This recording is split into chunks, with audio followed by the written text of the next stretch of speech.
Now next to them is one of their sons. They had 6 children. They had, let me try and think in order,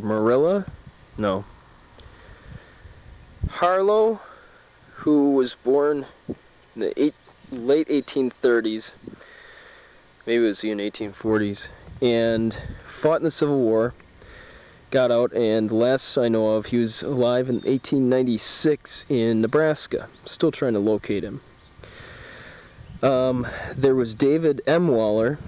David died in Andersonville in the Civil War, and I think that's why Harlow left the war, is because they felt, hey, we lost one son, we don't need to lose another.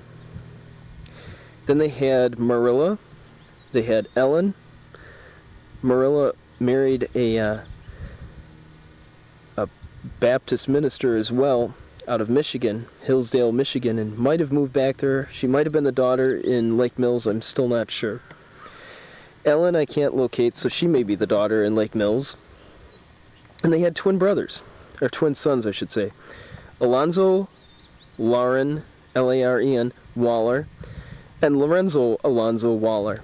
Lorenzo Alonzo Waller here, April 17, 1851, born in the town of Trenton, Washington County, Wisconsin, died March 1st, 1933, in Fond du Lac, was my great-great-grandfather. This is Frank Waller's father. He died of a heart attack in the evening, around 7 o'clock, at his son's home, Comfort Babcock Waller, named after his father. He was born in 1886, died in November of 1958. He served during the First World War, and I fought like heck to get this plaque for him. I put this in myself. There's a newspaper article written about me, and someone contacted me. Try and clean this up a little.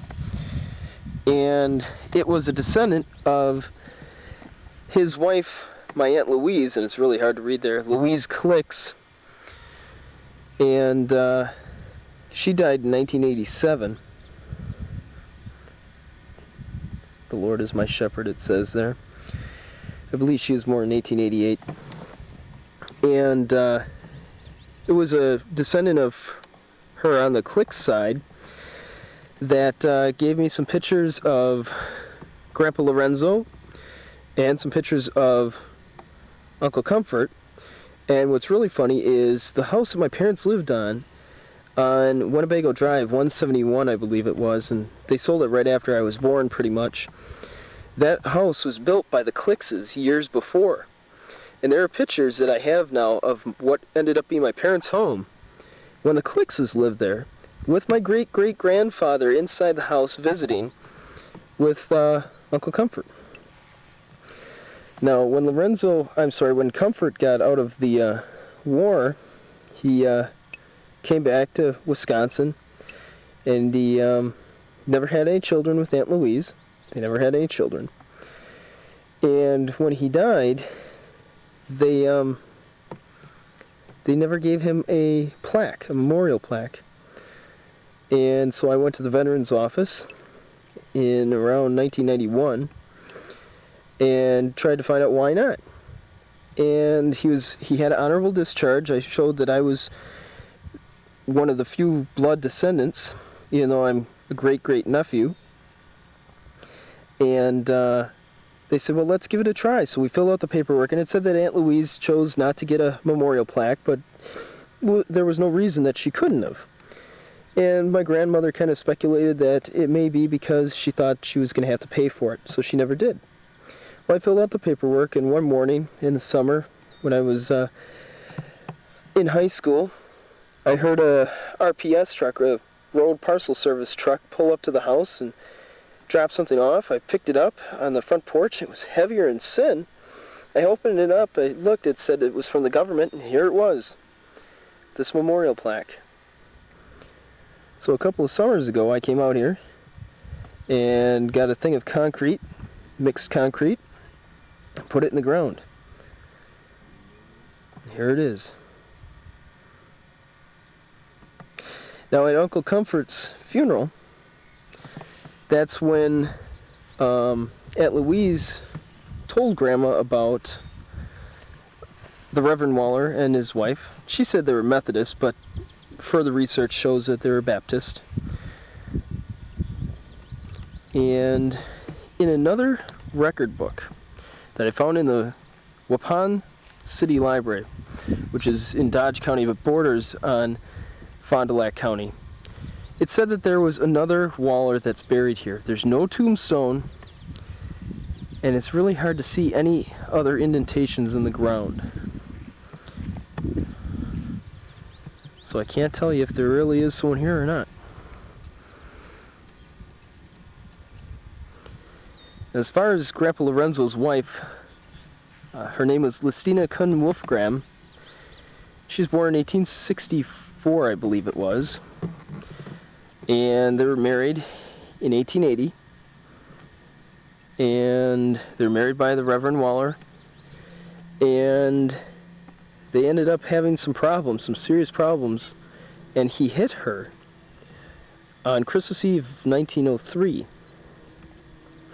And apparently she was drinking, and I also have been told that Grandpa Lorenzo also drank quite a bit. And I know for a fact that Grandpa Frank Waller, my grandmother's father, drank like a fish as well. It's where the alcoholism comes in from the family. And Grandma Waller finally had it. And so she filed for divorce in Fond du Lac, and I received the documents on it. I had to do a lot of research, but found them earlier this year. I actually think it might have been in 2000. Regardless, there were some serious problems in that family, and accusations by Grandpa Waller that his wife, who also went by Elizabeth or Lizzie, had cheated on some other men in Fond du Lac.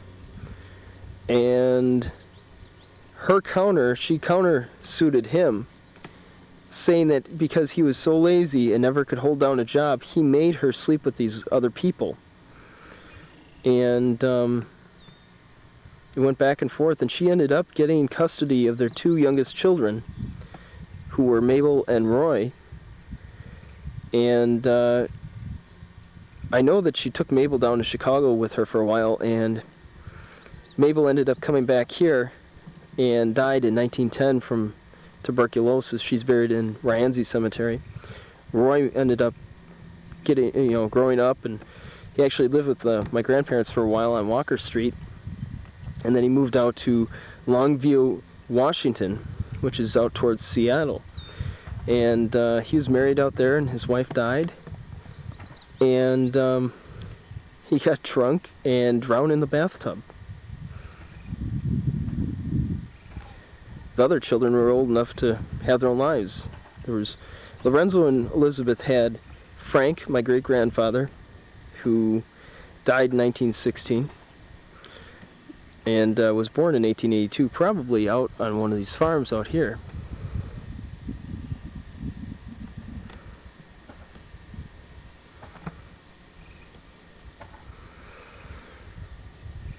Then they had Irving.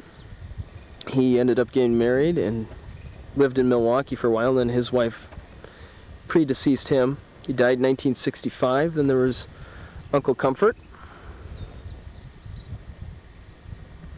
Peter Logan Waller, who moved out to Florida and died there in 1970. Had a construction company that he owned. Lived out in San Bernardino, but ended up dying in Lake Arrowhead. And had one son, Glenn, who kind of dropped off the face of the earth out in California. He played for Gene Krupa. Gene Krupa had his own band. He was a drummer in the 30s and 40s swing bands. And as time passed, Glenn Waller ended up playing trumpet with Gene Krupa's band. And there was Mabel, who died at the age of 17, and Roy. So those were all the Waller children. But this is where they're buried at now.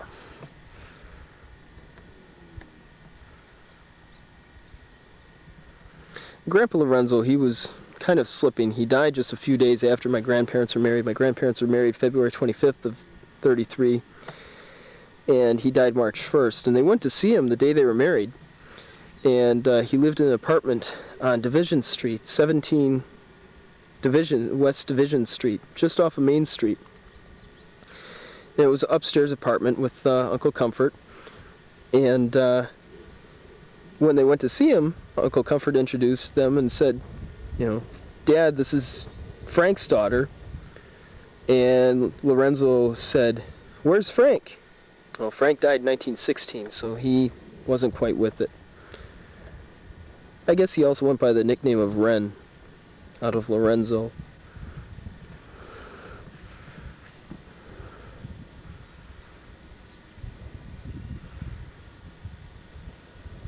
Nancy died of a stroke in 1885 while holding her granddaughter, Leola Fay Waller, who was Alonzo's daughter. And I guess, according to the newspaper article, when the stroke hit, she put her hand to her head and said, "Oh my." And that was it. No pictures exist of Nancy or the Reverend. This just breaks my heart. And to see what we can do about that.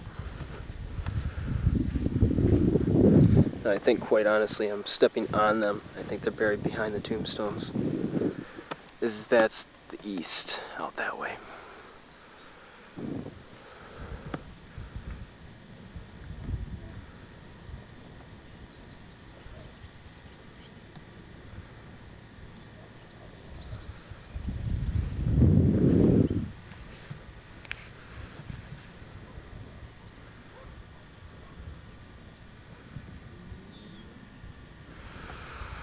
As you can see, Oak Center is a very small cemetery. I've looked and there's no other real ancestors that I'm aware of. Not even any names that really stick out. It's just a chunk of old farmland that was given by whoever owned the land for burial. You can see how bad some of these are angling, and that's exactly what happened to the Reverend Wallers before it fell. Now, I was out here last year in 2000, and it was at an angle, so obviously it's broken off since then, probably in the cold. But this is the Wallers in Oak Center Cemetery. One final note here. You can see where the road juts out here, because there's just a dirt trail, pretty much it's gravel, it goes out to there. And I heard a car. I was wondering which way he was going to go. Don't see him. I was thinking he might go down Breakneck. But right there in that corner, that's where the church was. And as far as I can tell, it's been referenced many times, but there's no existing picture of it. That guy's going up Oak Center Road, because Oakfield is off that way, and Fond du Lac is a little further beyond that. I'd say Oakfield is maybe 10 minutes outside of Fond du Lac. Back in the old days it would have taken a lot longer. But this is Oak Center. It's the village up this way isn't even that. When I drove through, I'd say there's maybe half a dozen homes, an old bar, a couple places that look like they're shut down, and what might have been the old post office, and that's it. There's virtually nothing there anymore.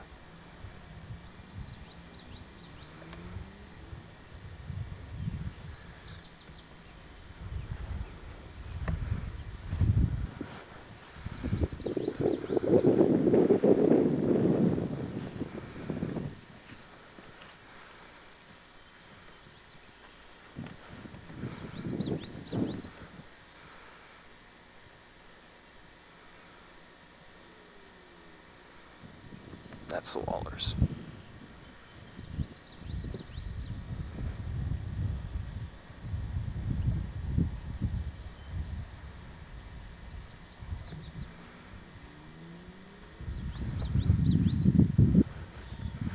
That's Oak Center Cemetery.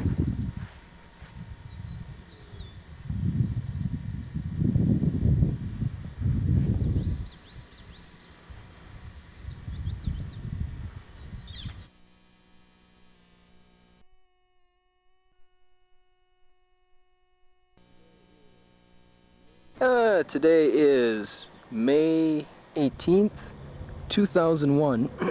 I'm standing in front of Peter Lewis's grave, which is very difficult to read now.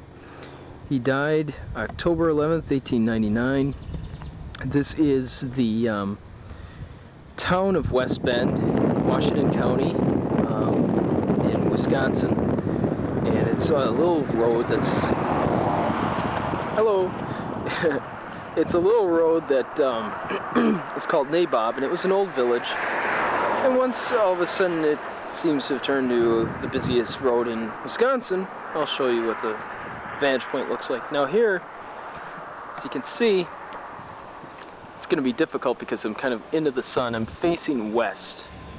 It's a rather large, old thing. Peter's second wife is my great-grandmother, and I can't believe how much traffic is coming by.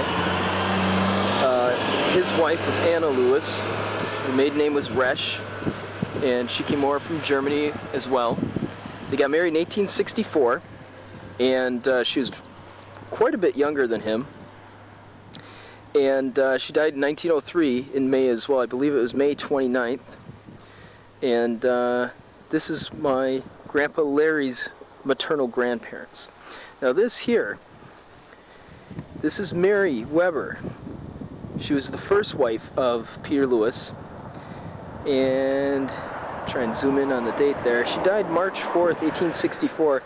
As far as I can tell, she died in childbirth. Grandpa told me a story about how when they first came to America, they came into New Jersey in 1848, 1849, and as they made their way migrating, and he never said if it was coming to Wisconsin or if he said it was from Milwaukee, which is the main port they arrived at, and then moved up to Nabob. He never said if it was there or where, but the two of them had a trunk each that they would carry. He had one, she had the other, and whenever they got tired, they'd sit down on one and put their feet up on the other, and when it came time to have lunch, they ate their lunch on one and sat on the other. And here's the whole cemetery. It's a very small cemetery. Now there's the road, and what you see here is the parking lot. And this was put in, and I believe my grandpa told me that petitions were given to anyone whose relatives were in the first couple of sections, which obviously Peter is, because here's the ground. And, oh, you can kind of see better on this side. Well, here we go. Peter Lewis, GEB, Geburtstag, 15th August, 1819, and Geschtag, October 11th, 1899. That means that the date that he was married was October 13th, 1864. I don't think you can see a good one of Anna at all. I think Anna is this side that's all worn off. Back to the parking lot thing, though. Grandpa said that, I believe he said that people were actually exhumed and moved to a different part of the cemetery. So this is Nabob Road, which just kind of goes out. You can see a car coming. This is the church, St. Matthias. This is where my great-grandparents, Henry Bingen and Avalonia Lewis, were married in 1893. And this church is locked all the time. I saw one picture of it. It's very beautiful. This is also the church that Peter Lewis and Anna Resch were married at. It's a Catholic church, which is what both religions were. That's the priest's house. I don't believe anyone resides there anymore. They shut down this church, unfortunately, because of the parish consolidations with our current Archbishop, Rembert Weekland. He shut down this church, which is a part of our family heritage. Now, for a while, a distant cousin on the Bingen side, Father Al Van Beek, who I served Mass for as an altar boy at St. Joseph and St. Mary when I was in grade school, Father Al Van Beek was a cousin, and he ended up being assigned to this parish, and he was not very kind in responding to letters asking for assistance. But this is the church.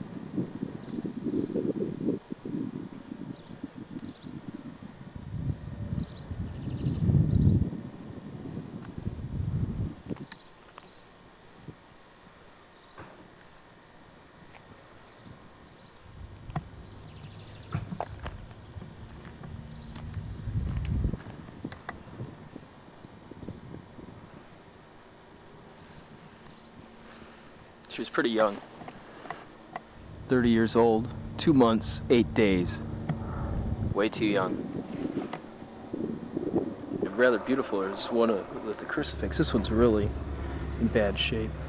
A lot of the cemetery is actually, but when you consider that these have been here, it's hard to see this one, but they've been here for 150 plus years. These here are rather interesting. They're iron. And here you see a bunch of Webers. Like I said, Mary Weber was Peter Lewis's first wife, and I wouldn't be too surprised if these were related in some way, shape, or form. I don't believe that there's many other people here that are actually related. I believe that it's just the Lewises. The family got spread out, that they stuck around. You can see off on the distance a cross. Kind of hard to see. Looks like it might actually be a telephone pole. Way off. Right there. Let's see. Hosp. There's a family that's related. I'll explain that story when it's that far one. Right there. Hosp. I'll explain that one when I go to St. Anthony. Oh, I did not see this before. St. Matthias Catholic Cemetery, Nabob, Wisconsin, 1848 to 1998. 150th anniversary. This monument is dedicated to the loving memory of the persons buried here, including those who are not, that sunlight, are not memorialized by a marker.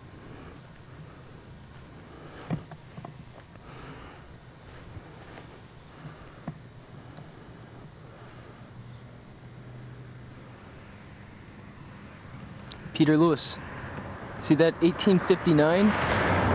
That's one of his sons that died as an infant. There's another one.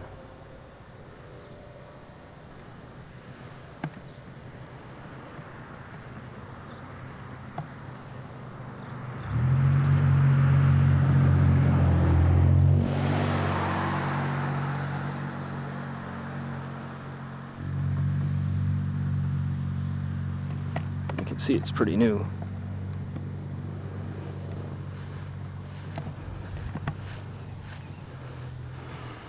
Here's more.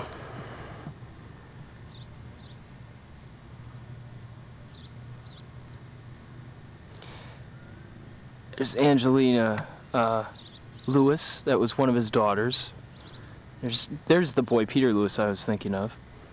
Patris Lewis. Some of these don't look familiar. I'm gonna have to look into these. Muellers are related.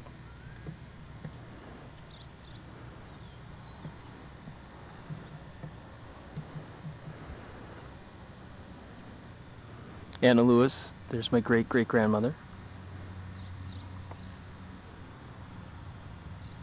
Very nice. Very touching. 1899, yep. Patris Lewis, that's my great-great-grandfather. Nice job. Very nice.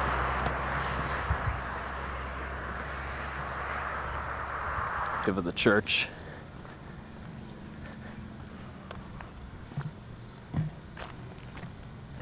There's the road. That's off that way, my wonderful hand. That's Highway 33 way out that way, which goes, that's east, that's west, that's facing north, and supposedly that's where Peter Lewis's general store was down further. And there was supposedly family land down that way too. You can see it's an old field stone church.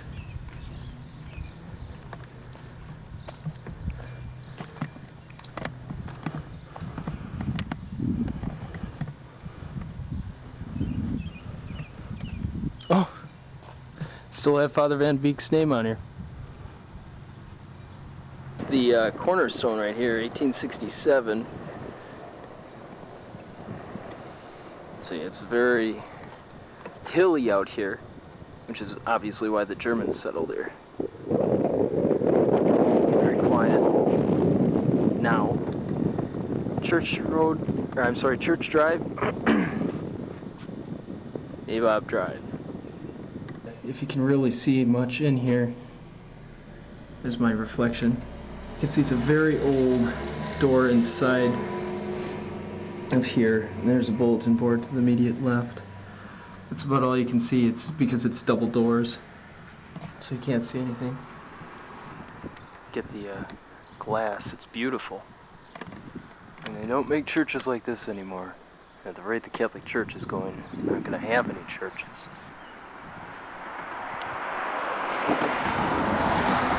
So just to give you a better perspective, there's the cemetery, there's Peter Lewis, Anna and his first wife Mary,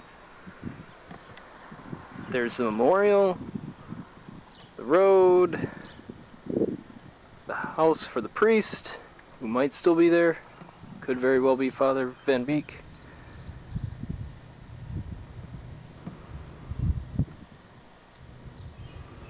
Lots of nice things happen here and lots of tragic things right at this church doorstep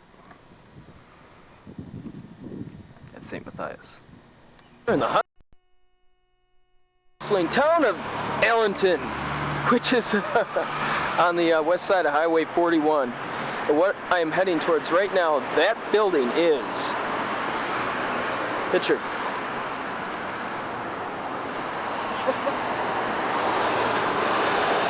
This house, which was my great-grandparents', there they are right there. That house is that building, which still stands. This picture was taken around 1904, 1905, and there it is. It's a bar now. Nice, huh? You can see there's a lot of traffic, and that little tiny building right there is a blacksmith shop that my great-grandfather used to work at. No kidding, it's still there. So he used to just walk right across the road. Work got slow there, and from what I can tell from family records and town records, there seemed to have been a bit of a family quarrel, and Henry Bingen, my great-grandfather, decided to get out. So he and his family moved out of that house to Fond du Lac, and that's how the Bingens ended up in Fond du Lac. That was, they were there by 1907. More of the house. It goes way back now. You can see it's been added on to several times. And I'm sure this guy's going to think, oh, it's Lisa Cecil's place.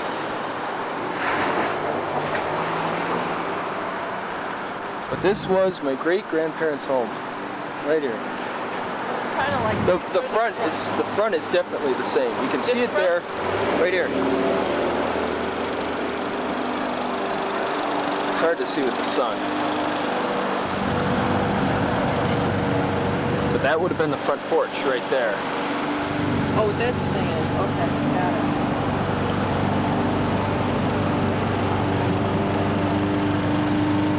What?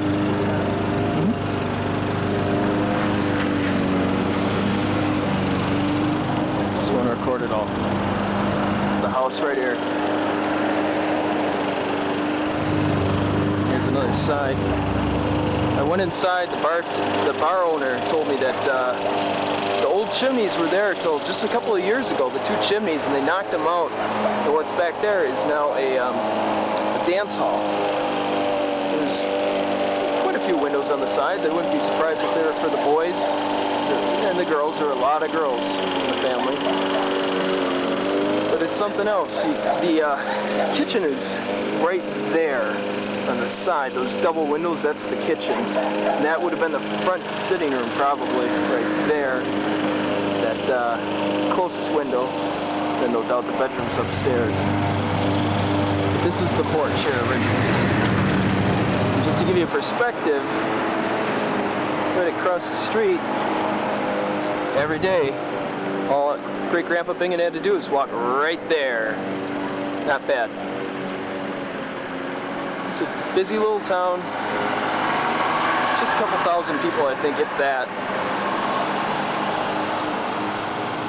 And then up that way is, this is essentially Highway 33, and St. Anthony's off that way.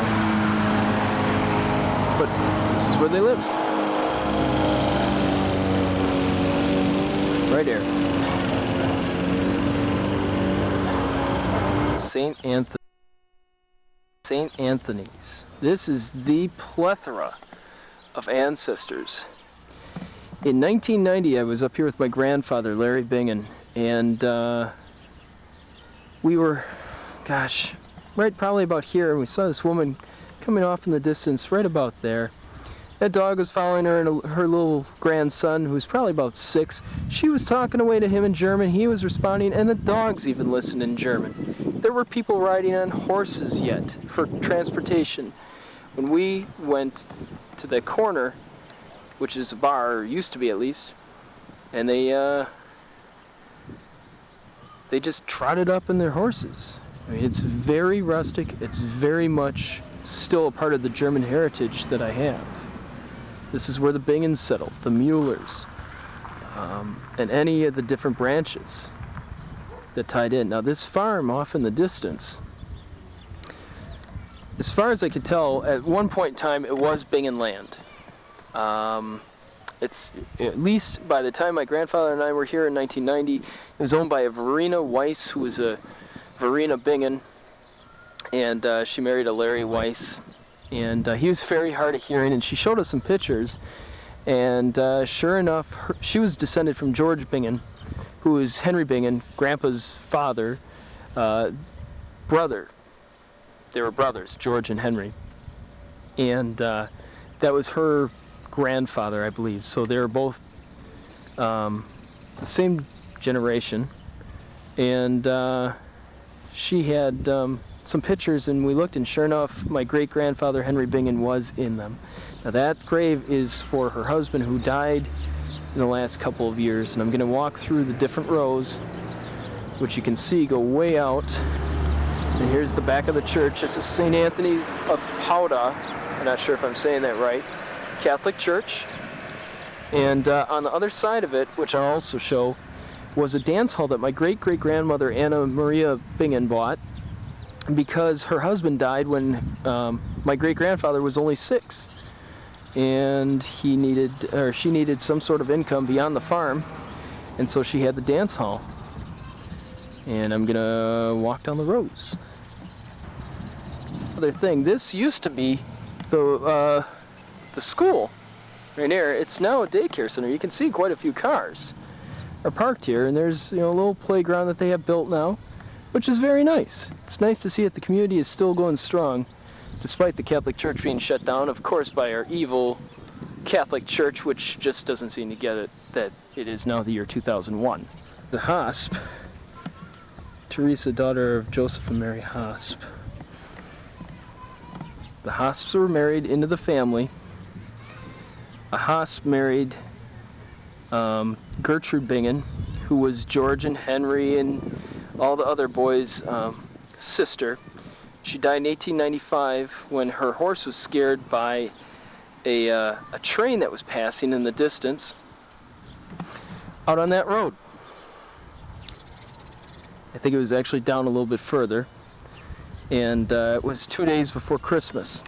I'm sorry, 3 days before Christmas, December 22nd, 1895, and the horse reared up, and she tried to stand up and control it. She was coming home with her littlest son, and she got thrown off and probably broke her neck. She died. And her little boy crawled out of the carriage and took off to tell his father something happened to his mom. And on his way home, George Bingen, who is her ancestor, was coming down the road and found his sister dead in the road. Very tragic. So that's how the Hosps are related. This is the back of the church. It's fieldstone too. Very common. I mean, it was such an abundant thing when you think about it. They get here, they're farming, and they have all this fieldstone, so what do? You throw it together, have some masons put it together, and boom, there you got a church. It's probably been here since oh God, the 1860s. Easily close to St. Matthias, if not older. And I'm going to point out all the different surnames that I remember my grandfather mentioning. Important one, this is my great-great-great-grandfather. This is Matthias Mueller. And you heard me talk about Anna Maria Bingen. Well, her maiden name was Anna Maria Mueller. That over there, in the distance, that bigger building, that was the dance hall that she owned. And her parents came here. They were from Trier, Germany. And I'm going to try and get in. It's hard with the shading. He was born in February of 1796. Looks like the 2nd. And he died March 17th, 1878. So he was around for quite some time. It's right behind the church. Now his wife Elizabeth is also buried here. Don't be surprised if she's buried right there. You can kind of see an indentation. Tombstone's probably long gone. This one is nice moo cows here behind us. This you can't even read. It's worn off pretty well. I can't even read it. I'm not even going to try. These things are so faded. Now here, this is Urban Thomas. And he is the father of Peter Thomas, who married Barbara Bingen, who is the eldest child of Anna Maria Mueller and John Bingen. So this is Henry Bingen and George Bingen and Gertrude Bingen. This is their sister Barbara, who married Urban's son Peter.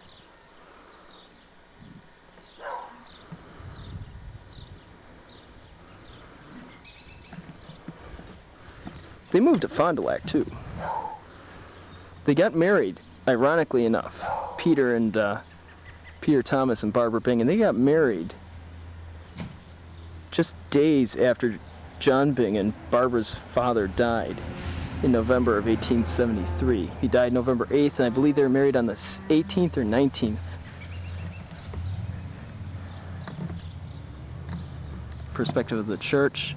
And right behind it, this is Dufferin. Now this is, Gertrude married a Hasp, but then he died and she married a Dufferin. I'm trying to remember if this is hers. That's Johann, and she was married to a Johann.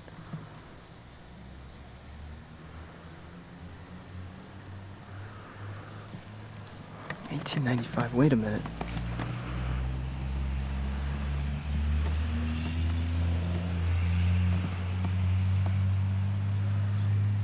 December, this is Gertrude. December 22nd, 22 December 1895. This is Gertrude. This is Gertrude Bingen, who got killed in that horse and buggy accident.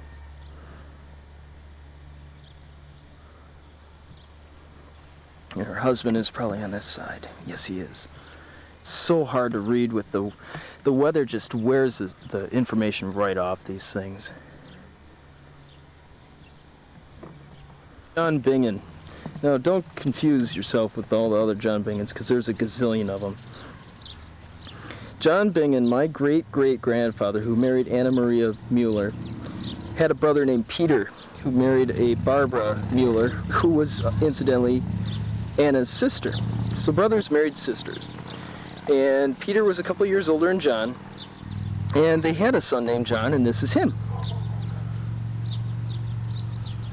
I had a very good informant who was a distant cousin in the early 90s. Her name was Margaret Hawig, and she was in her late 80s at that time. She's probably long deceased now, and this was her grandfather and grandmother. Now here's another Bingen. This one's harder to read.